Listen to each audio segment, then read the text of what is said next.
نحمده ونصلي على رسوله الكريم اما بعد فاعوذ بالله من الشيطان الرجيم بسم الله الرحمن الرحيم يا ايها الذين امنوا اتقوا الله وكونوا مع الصادقين صدق الله مولانا العظيم وصدق رسوله النبي الامين المكين الكريم ونحن على ذلك لمن الشاهدين والشاكرين والحمد للہ رب العالمین۔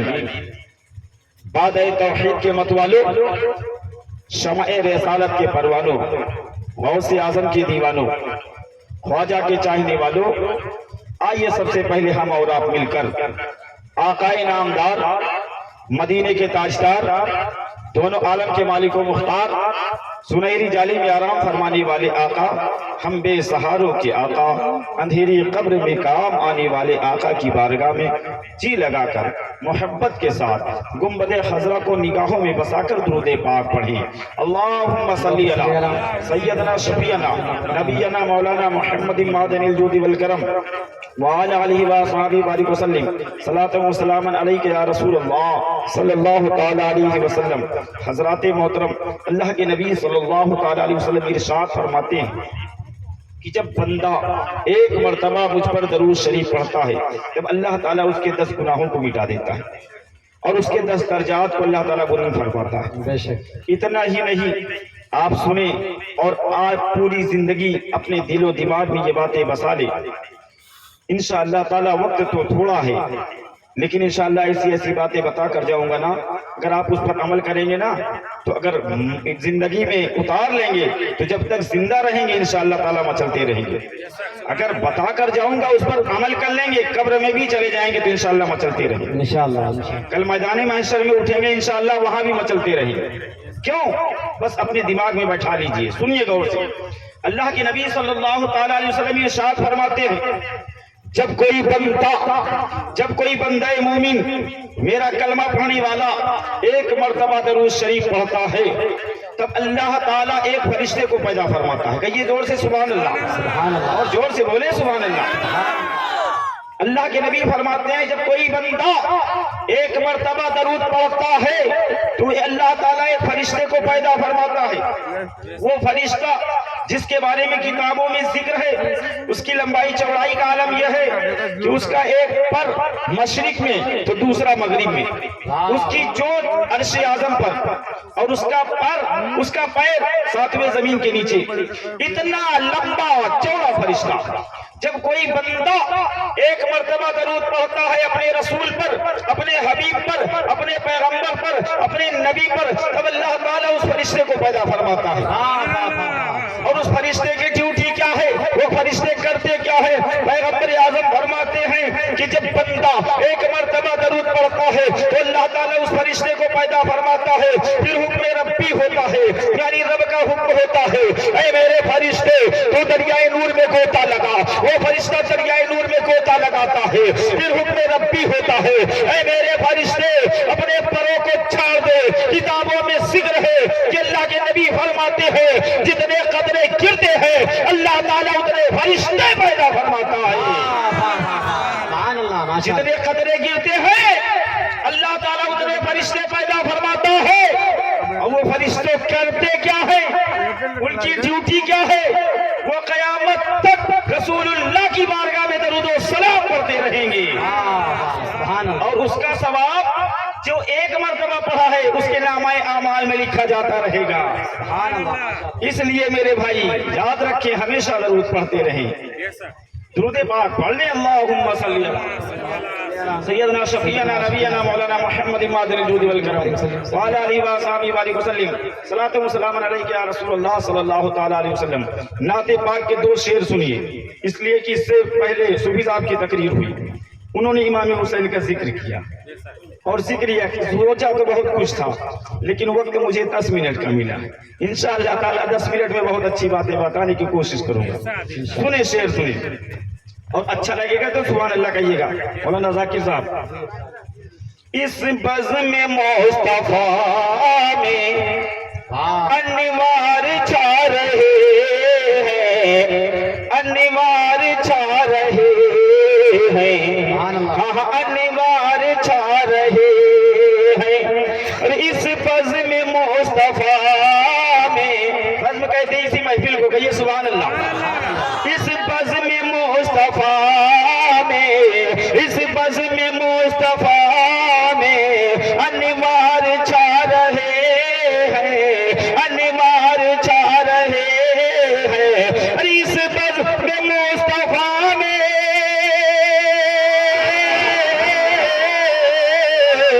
اس بزم مصطفیٰ میں انوار چھا رہے ہیں، انوار چھا رہے ہیں، دیدار کر لو لوگو، دیدار کر لو لوگو، سرکار آ رہے ہیں، دیدار کر لو لوگو، سرکار آ رہے ہیں۔ کیا کہہ رہے ہیں ماشاءاللہ۔ اس بزم مصطفیٰ میں، اور بہت ہی پیارا شعر سماعت کریں، وہ ایسا شعر ہے کہ انشاءاللہ تعالیٰ اسے سننے کے بعد کوئی حسینی خاموش نہیں رہ سکتا۔ کیوں نہیں رہ سکتا؟ اس لیے کہ ہم لوگ حسینی ہیں، اور ہم لوگوں کا یہ ماننا ہے کہ آقا حسین، ہم آپ کے نام پر محرم شریف کا چاند نظر آتا ہے، ہم آپ کے نام پر شربت پلاتے ہیں، امیروں کو پلاتے ہیں، غریبوں کو پلاتے ہیں، کھچڑا بناتے ہیں، فاتحہ عطا کراتے ہیں، لوگوں کو کھلاتے ہیں، پلاتے ہیں۔ آقا حسین پوری زندگی ہم آپ کو مانتے ہیں، آپ کے چاہنے والے ولیوں کو مانتے ہیں، جو آپ سے محبت کرتے ہیں انہیں مانتے ہیں، انہیں بھی کھلاتے پلاتے ہیں۔ لیکن یاد رکھے آقا حسین، ہم گنہگار ہیں، شیعہ کار ہیں، بدکار ہیں آقا حسین، لیکن ہم گنہگاروں کو کل میدان محشر میں جب نفسی نفسی کا عالم ہوگا، کوئی کسی کا پرسان حال نہ ہوگا، آخر میرے پاس نیکیاں کم ہوگی، اس وقت آقا حسین آپ اپنے پاس مجھے بلا لینا، اس لیے کہ ہمارے پاس کچھ نہیں ہے، ہمیں نہ دولت پہ ناز ہے، نہ شہرت پہ ناز ہے آقا حسین، ہمیں اپنی عبادت پہ ناز نہیں، لیکن آقا حسین آپ کی محبت پہ مجھے ناز ہے۔ شاید کہتا ہے کہ روزہ نماز حج کبھی مانا نہ جائے گا، کہیے سبحان اللہ، زور سے بولے سبحان اللہ یار، اور زور سے بولے سبحان اللہ۔ شاید کہتا ہے روزہ نماز حج کبھی مانا نہ جائے گا جب تک کہ اہل بیت کو چاہا نہ جائے گا۔ اہل بیت کون ہے؟ جنہیں پنجتن پاک کہتے ہیں، بولے سبحان اللہ، بولے زور سے سبحان اللہ۔ اور آگے والے پیچھے آ جاؤ، پیچھے والے آگے آ جاؤ بھائی، کچھ سمجھ میں آئے، سنیے گا اسے۔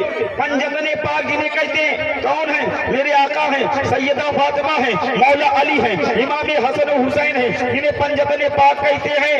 شاعر کہتا ہے روزہ نماز حج کبھی مانا نہ جائے گا، ارے جب تک کہ اہل بیت کو چاہا نہ جائے گا، جنت میں وہ رسول ہمارا نہ جائے گا جب تک کہ ہر امتی بخشا نہ جائے گا، جب تک کہ ہر امتی بخشا نہ جائے گا۔ اور شعر سنیے کہ اللہ کے نبی صلی اللہ تعالیٰ علیہ وسلم کے پیارے دیوانوں، شاعر کہتا ہے کہ محشر میں اتنا کہے تو پیارے حسین اعظم، سارے حسینی حسین کے نام پر نعرہ لگائیں، ہاتھوں کو لہرا کر کہیں یا حسین، یا حسین، یا حسین، یا حسین، یا حسین۔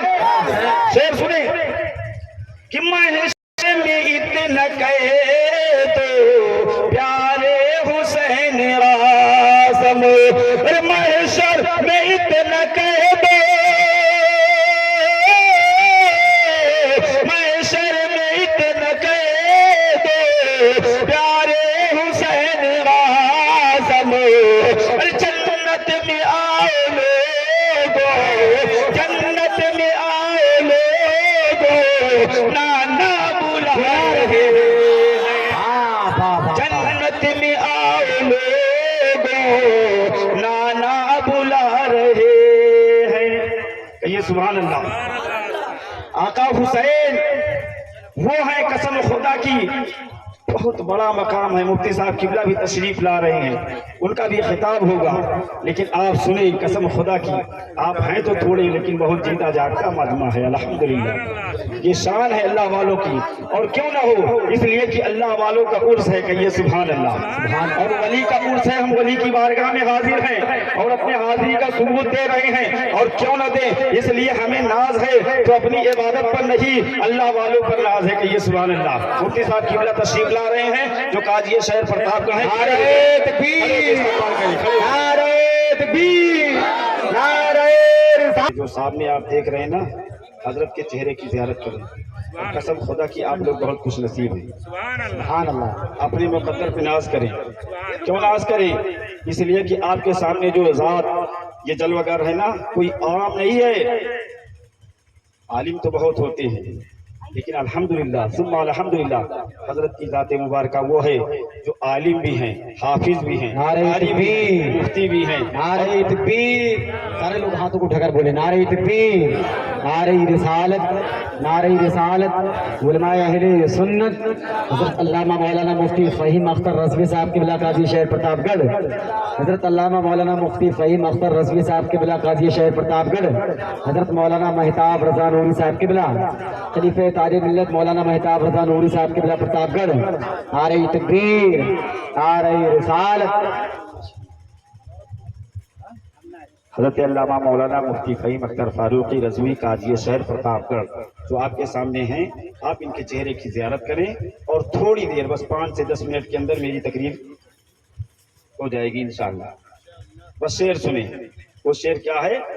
آج نہ جانے کتنے ایسے نہنچار پیدا ہو گئے ہیں جو معاذ اللہ یہ کہتے ہیں کہ آخر اللہ نے رسول اللہ کو پاور نہیں دیا ہے، کچھ تو یہ کہتے آقا حسین کو پاور نہیں، اور کچھ یزیدی کچھ نجدی ایسے بھی ہیں جو کہتے ہیں کہ آخر ولیوں کو کیا پاور ہے۔ لیکن آج قسم خدا کی ہم لوگ اللہ کے ولی کے عرس میں آئے ہوئے ہیں، تو عرس میں آئے ہوئے ہیں تو یہ پیغام لے کر جاؤ۔ آج لوگ کہتے ہیں کرامت کسے کہتے ہو، آج میں تمہیں بتا دوں کرامت کسے کہتے ہیں۔ اگر میں کہوں کہ آخر ایک لوٹا پانی لاؤ اور ایک لوٹا لاؤ اور اسے دریا میں ڈال دو، دریا میں لوٹا سما جائے، تو یہ ماننے والی بات ہے کہ نہیں؟ ایک لوٹا دریا میں ڈال دو، دریا میں ڈوب جائے گا وہ لوٹا، کوئی بڑی چیز نہیں، دریا میں سما گیا لوٹا۔ لیکن اب ہم اسی کو الٹا کر دیں کہ لوٹے میں دریا آ گیا، لوٹے میں دریا آ گیا، کہ پورا دریا لوٹے میں آ گیا، تو آپ کہیں گے مولانا مہتاب رضا آپ یہ کیا باتیں کر رہے ہیں، یہ کیسی باتیں ہیں، اس لیے تو عقل میں نہیں آ رہی ہے۔ ارے سنو سنو، کب تمہیں بتائے گا، دنیا کہے گی سنو سنو، یہ تو سچ ہے کہ عقل میں نہیں آتی، جو عقل میں نہ آئے اسے ہی کرامت کہا جاتا ہے۔ اس لیے کہ کرامت کوئی اور چیز کا نام نہیں ہے، وہ کرامت یہی ہے کہ ہندوستان کے راجا، ہم سب کے خواجہ خواجہ معین الدین چشتی سنجری رحمت اللہ علیہ نے یہ کر کے دکھا دیا کہ اے لوگوں تم یہ کہتے ہو، اور ان کو بھی جواب دیا جو لوگ یہ کہتے ہیں کہ آقا حسین میدان کربلا میں پانی کے لیے پیاسے تھے، پانی موجود نہیں تھا، لیکن ہم سنیوں کا عقیدہ یہ ہے کہ اللہ نے امام حسین کو وہ پاور دیا تھا کہ میرے آقا حسین اگر چاہتے تو پانی خود چل کر چلا آتا۔ اس لیے کسی شاعر نے یوں نقشہ کھینچ کر کہا ہے کہ یہ امتحان صبر ہے ورنہ حسین ہے، یہ